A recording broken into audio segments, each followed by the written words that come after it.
Hello, everybody, and welcome to another episode of the Capital Gains Tax Solutions podcast, where we believe most high net worth individuals and those who help them, they struggle with clarifying their capital gains tax deferral options. Not having a clear plan is the enemy, and using a proven tax deferral strategy such as the 1031 exchange or the DST are amazing ways for you to create and preserve more wealth or help your clients, friends, and families do the same.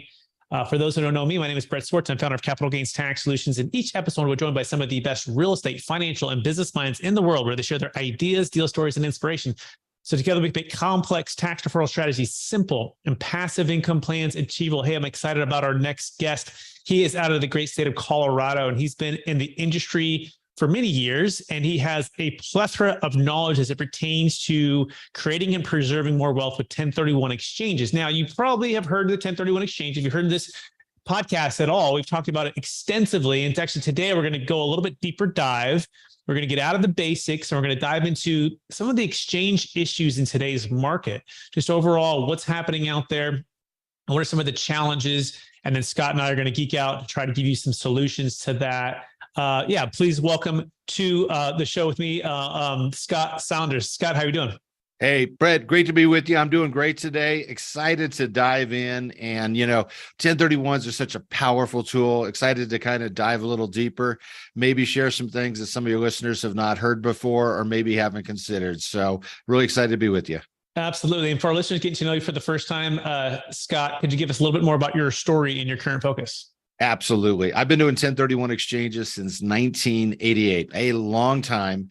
In that, I've been on the board of directors of the National Trade Association, former president, really have kind of seen everything that takes place. And I spent some time today actually educating people in Congress as to why 1031 is a important tool in the tax code.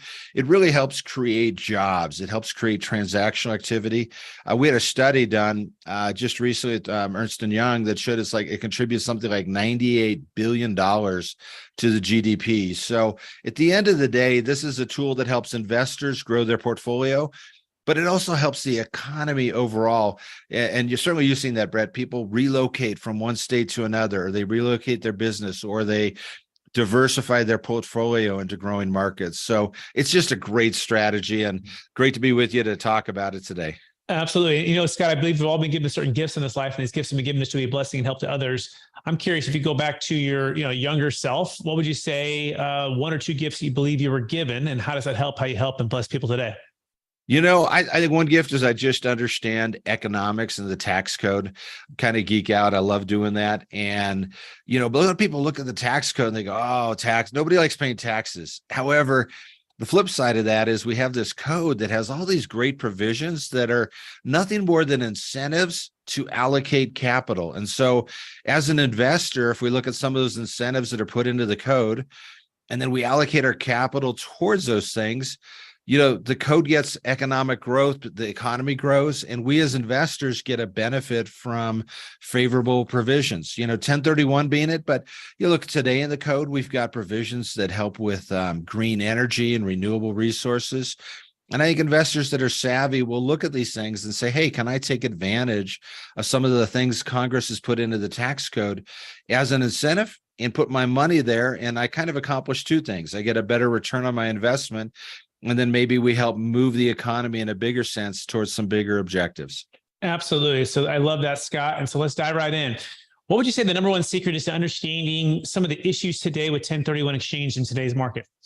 One that I think is overlooked is just how broad a 1031 exchange is. You're certainly familiar with the Delaware Statutory Trust and what I call fractional ownership, a growing niche. But one thing that people overlook is you can exchange any type of real property.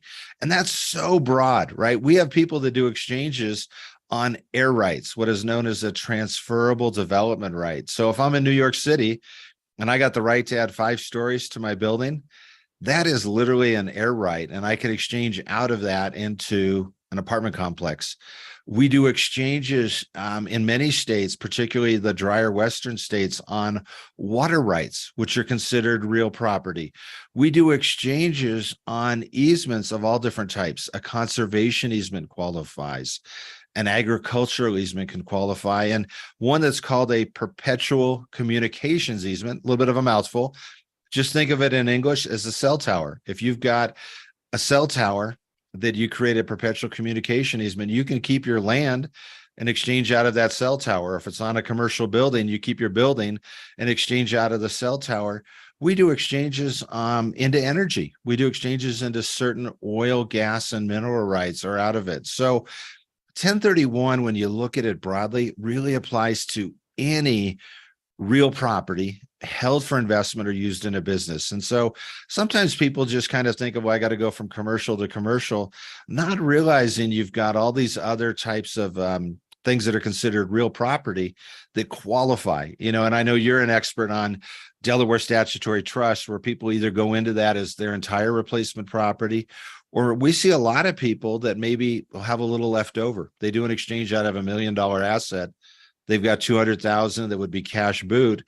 They just take that slice and go into a DST, right? So they get a little bit of diversification and they pay zero in capital gain taxes. They kick the can down the road on that. Absolutely love it. And so we're talking with Scott Saunders with APIexchange.com. It's asset preservation. It's APIexchange.com is where you can find them. So Scott, you mentioned a couple of things. Curious on, today's market, right? We're seeing kind of an interest rate environment that's kind of rapidly going up, and maybe cap rates haven't necessarily risen as fast, right? Sellers still holding on to fixed rate loans. They're not necessarily wanting to trade for sellers who aren't necessarily lowering their price. And I'm curious if you're seeing that too, and what that means for someone who might be in a 1031, if they're going to be selling high and maybe putting themselves in a tough debt position.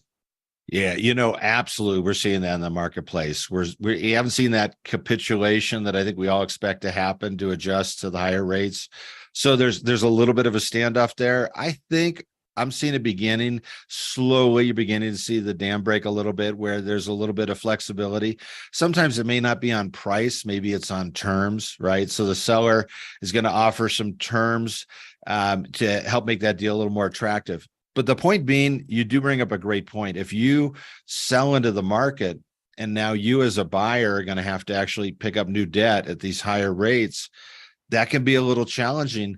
One way that we've seen, and I'm sure you've seen this in the marketplace as well, is maybe somebody will actually, instead of selling first, they'll purchase before they sell. So they'll lock in, they'll find a really good off-market deal. And that seller says, I need to sell right away. And they'll do what's called a reverse exchange, right? They'll buy that asset today, and that gives them 6 months to sell their existing property. So we are seeing investors take advantage of reverse exchanges when they get that really good off-market deal. And that's one where they can maybe negotiate. They got some built-in equity into that purchase right up front. So reverse exchange is something we're seeing people take advantage of right now. I'm curious on the reverse exchange, because I've heard of it a lot. I just don't see it practiced a lot. And it seems like some of the challenges, Scott, is, hey, I need to have that down payment. I need to be, really, really wealthy and have extra cash and liquidity to be able to obtain that new loan at a new property, and then be able to sell the other one. So talk us through, some of those things, or help us overcome some of those false beliefs with the reverse exchange that maybe some people have out there. Yeah. Well, when we call it a reverse, let's just define what it is. Reverse is I'm going to buy the replacement property before I sell the existing one. So you purchase it, and now you have 180 days to sell your existing asset. But interestingly enough, when we call it a reverse, there really are two different ways to do a reverse exchange. There's one, what we call parking title on the replacement property. And so this is what we call an exchange last format. We're going to tie up that purchased property and close on it, but we're not going to actually do the exchange until we sell the relinquished property within 6 months. In that format, you may not need to come up with as much of the cash up front. If you can get the seller to maybe do a short-term seller carryback, say 6 months, you come up, purchase the property, they carry back a note. When you sell your existing property, what we call the relinquished property, you then take all that cash, you pay off the seller financing, and then can wrap up the exchange. The other thing you can do too is you can cross-collateralize. You can borrow from other assets. If you're an investor and you've got a really good equity position in an asset, you do some short-term financing. You refi it short-term, pull that equity out to do the reverse exchange. So, Brett, you alluded to it. When you do a reverse exchange, you're going to have to come up with some cash to close on that purchase, right? And if it's all tied up in your relinquished property, you're either going to have it sitting from another source or be able to borrow against another property to do it. So some people can't do a reverse exchange if they don't have that liquidity. But, keep in mind, you don't have to do, we call it a reverse. We can park title on that replacement property or the relinquished property, which is called the exchange first format. So there are a couple ways to do it. This is where you want to get on the phone with your tax advisor and a really good qualified intermediary, and then look at your situation, right? What are the terms of the purchase? Do we have a conventional loan? Are we trying to do all cash? Can we have a short-term seller carryback? That might open up some options in a reverse exchange. Excellent. We're talking with Scott Saunders, APIexchange.com, APIexchange.com. And Scott's been a part, by the way, since 1988, over 100,000 1031 or transactions in general, commercial real estate transactions, which is incredible to think about. So Scott, I want to take that expertise and I want to go back, right? It's 2003, 4, 5, 6, 7, right? We're doing the 1031 exchanges. People are building wealth. It's high fives because the values keep going up. At what point is it not a good idea to do a 1031 exchange? And if you had a chance to go back and do the Monday morning quarterback, I'm curious, would you have just sold everything at the peak, paid the tax, and reset the depreciation when the values dropped? What would you have done knowing what you know now? Personally, I'm a little biased on this, Brett. I'd be hard pressed to not continue exchanging. So you brought up correctly, the one disadvantage of a 1031 is you're carrying that basis over. So unless you're exchanging up a lot in value, you're not going to get as much depreciation. So that is the negative. I would say right off the bat, the reason why someone should not do an exchange is they want to get out of real estate as an asset class. They decided they want other investments, alternatives, whatever it is, but they decide real estate is not where they want to be. That person, it might make sense to sell, pay the taxes, whether it was done now or in the early 2000s, take that money and move it into other investments. When you look at the time value of money, if you like real estate as an asset class, and I think most commercial investors like real estate, that they're deep into real estate. If you're going to keep reinvesting into more property, it rarely makes sense to not do a 1031 exchange because, as you know, you can exchange for one property. Well, you can do that over and over and over again. And then under today's tax laws, when you pass away, your heirs get it with a full step up in basis to the fair market value at the time you pass. So you've essentially not paid capital gains throughout your entire lifetime. You've got all this highly appreciated commercial property. You pass it on with a full step up in basis. Your heirs don't pay it. So to me, it's always advantageous to do a 1031 exchange as long as you're staying in real estate. What I would say probably makes sense to look at is to dovetail doing a 1031 with maybe a cost segregation study, right? Get the 1031 benefits for deferral when you dispose of an asset. Now, when you own an asset, you may be reclassifying, you pull some of that depreciation forward to today. I think, you're having me go back in history. If I look at where we're at now and I look forward, I think inflation is going to be with us as a variable we're all going to deal with. So if I can take my depreciation today and due to the time value of money, get more depreciation right now in 2023, that's better than me taking it over time, over that depreciation schedule. Now I use that tax savings to go out and buy more commercial property. I'm going to get ahead, I think, by combining those two strategies. So do you have any thoughts on that, Brett, from your viewpoint? Yeah, I love all of that. I love using cost segged and especially with bonus depreciation this year, which is 80%. And I like what you said that if you're wanting to stay in real estate, then you'd stay in real estate. But I do want to play this out a little bit more, Scott. I'll push back a little bit. I was at Marcus Millichap in Sacramento, right? And I started in 2006. And we learned about 1031 exchanges on about day 3 with asset preservation. You guys did a presentation. I love you guys. You guys are like the top of the industry.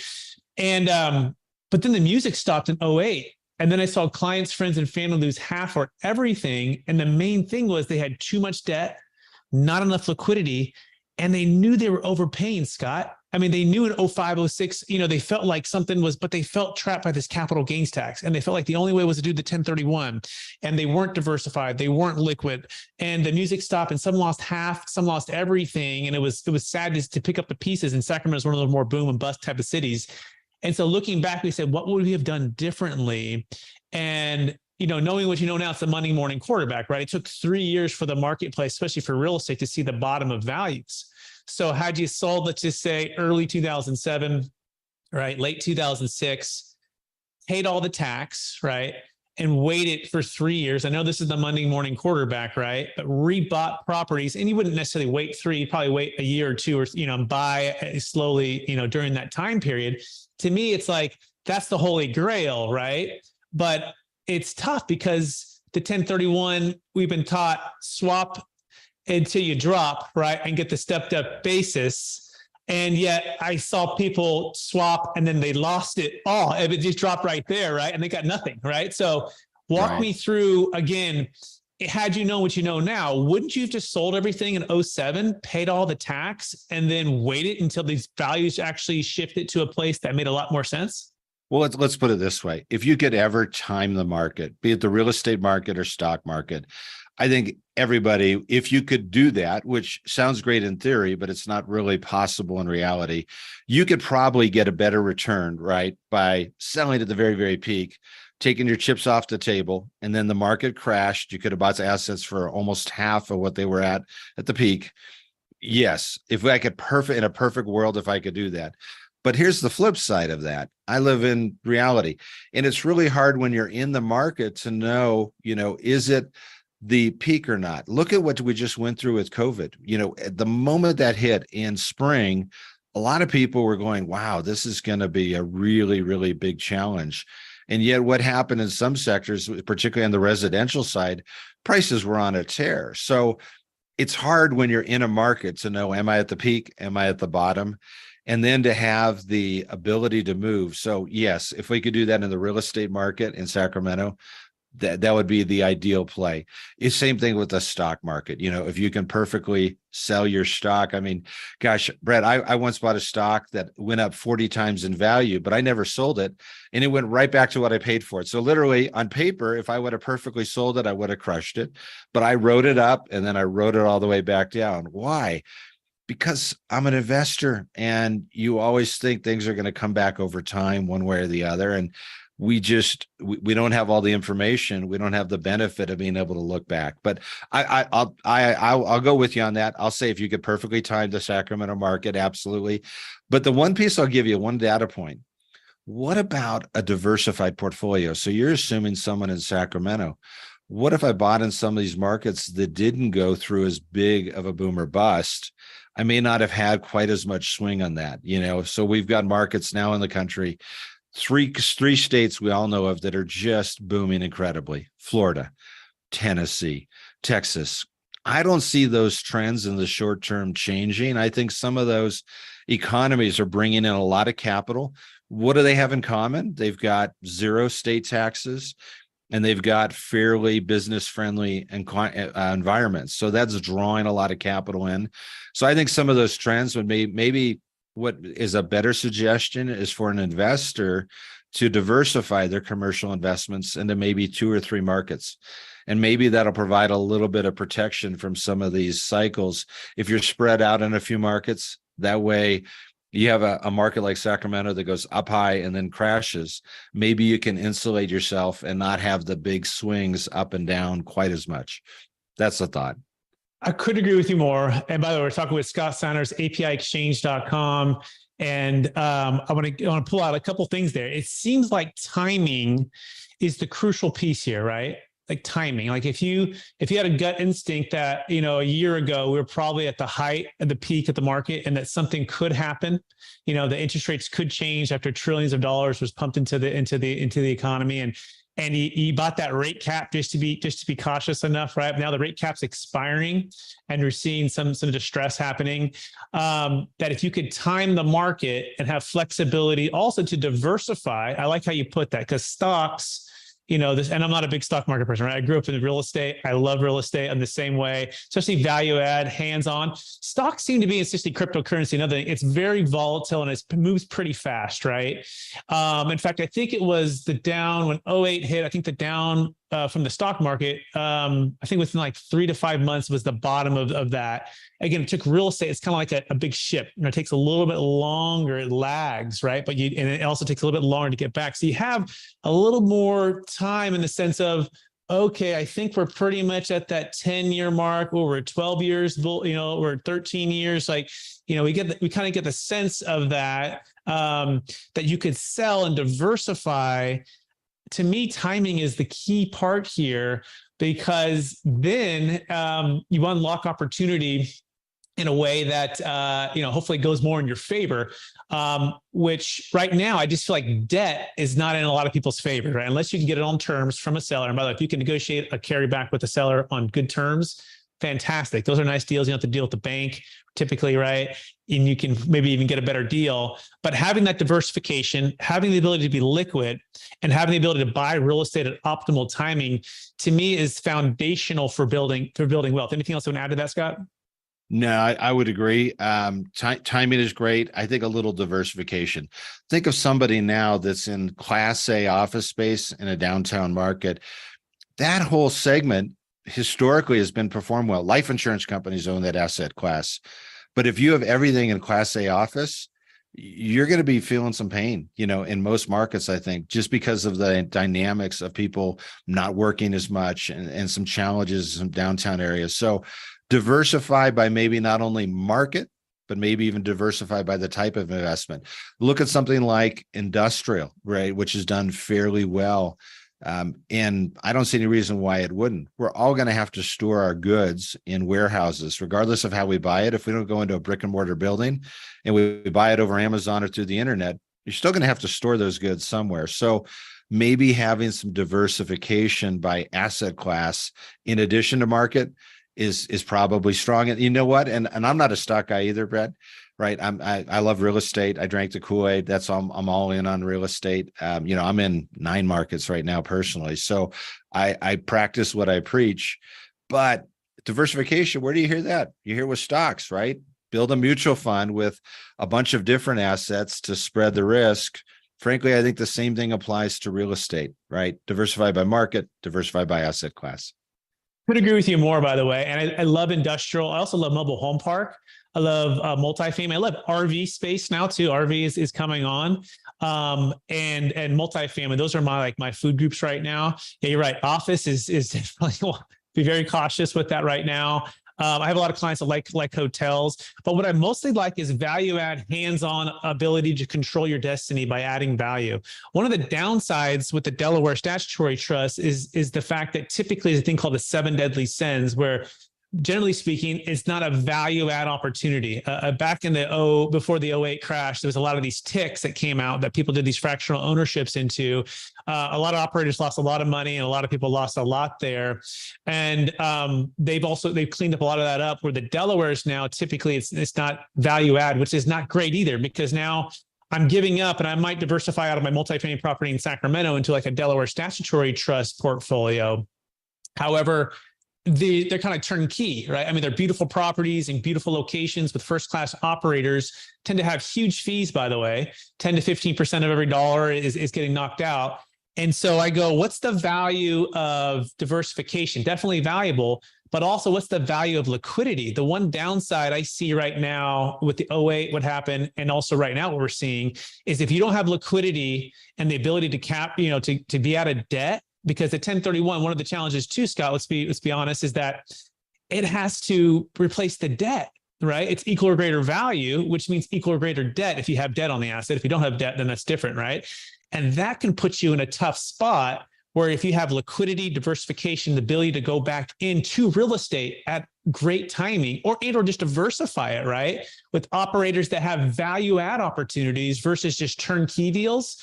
Again, maybe I'm living in my own world here, Scott, but what am I missing if I could have all that? A value add is certainly a better way to do that. But I will share with you something in the market. You mentioned correctly. What do you need to do for full deferral? Very simple. Reinvest all your net equity after closing costs, same or greater amount of debt. About 1/3 of our clients, Brett, do partially deferred exchanges. So they might replace the debt, but right now, because of the market, they might pull out 300-400 grand of equity, pay taxes on that. So they buy one replacement asset. They do a partially deferred exchange. It's called cash boot. They pay taxes on that. So we are seeing people kind of shore up their finances, saying, look, I may not do a fully deferred exchange. I'll do a partially deferred one, pay the taxes on the boot that they get. But guess what? They're just paying that on the boot that they receive. They still get the benefit of a 1031. Now they've got a little bit of cash in their bank account to help weather challenges that are coming in. Because if you look at this, we all saw the yield curve invert. I think a lot of people think that there's still decent odds of a recession of some sort. Why not build up your balance sheet now, right? Take a little bit of money off the table, take a little tax hit, and then put that cash aside to kind of weather the storm and be in a little bit of better position there. I could agree with you more, except for the tax hit. We don't like the tax hit here at Capital Gains Tax Solutions. We want to provide multiple solutions, but I want to switch to a different tax though. And I think it's the elephant in the room, Scott. And I think you have some wisdom on this. According to Marcus Millichap, John Shang, head of research, he said that there's an estimated $84 trillion that's set to pass from one generation to the next in the next 20 years. And this is known as the largest wealth transfer in the history of the planet. And in fact, 50% of the total net worth in America is tied to commercial real estate, high-end primary homes, and businesses, private equity, right? It's my understanding that the 1031 exchange only applies to investment real estate, essentially, right? Not primary homes or private equity businesses. But even more than that, even if it did, or you can somehow maintain a stepped up basis, it doesn't change the estate tax, right? So the estate tax, in other words, if you're worth more than 24 million married or 12 million single, essentially right now, that's set to cut in half, by the way, in 2026, it's subject to a 40% debt tax. So walk me through a scenario, Scott, where, you got a $100 million client. He owns apartment complexes, hotels. They're all inside of his taxable estate. He's not necessarily charitable giving. He doesn't want to buy a bunch of life insurance to try to offset it, right? And how's he going to get, he doesn't have 50 kids to gift it all away fast enough. How's he going to get it outside the taxable estate if he just waits in a 1031 and does a stepped up basis?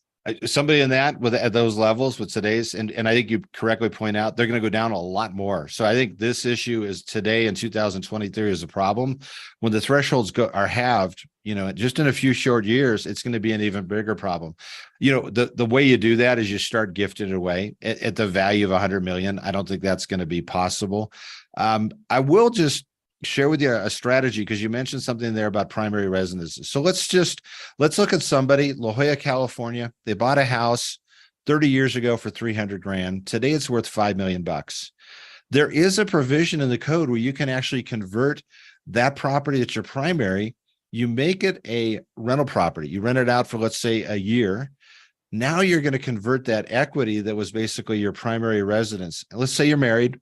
You use section 121 of the code, you exclude $500,000. There's $4.5 million of gain. Let's just say it's all gain. You can exchange out of that property. Now it's an investment property, and you could take that capital and go into another investment property, buy a small apartment complex for $4.5 million. So we are seeing people convert equity that's tied up in their residence. Both coasts, you've got, whether it's California, Oregon, Washington, New York, New Jersey, you've got a lot of markets that are seeing, $1, $2, $3, $4 million residences with a lot of equity. I think it's a great strategy to convert that residence that otherwise you're not going to be able to shelter, make it an investment property, then do a 1031 out into another investment property. So, Brett, I didn't solve your problem of the guy with 100 million.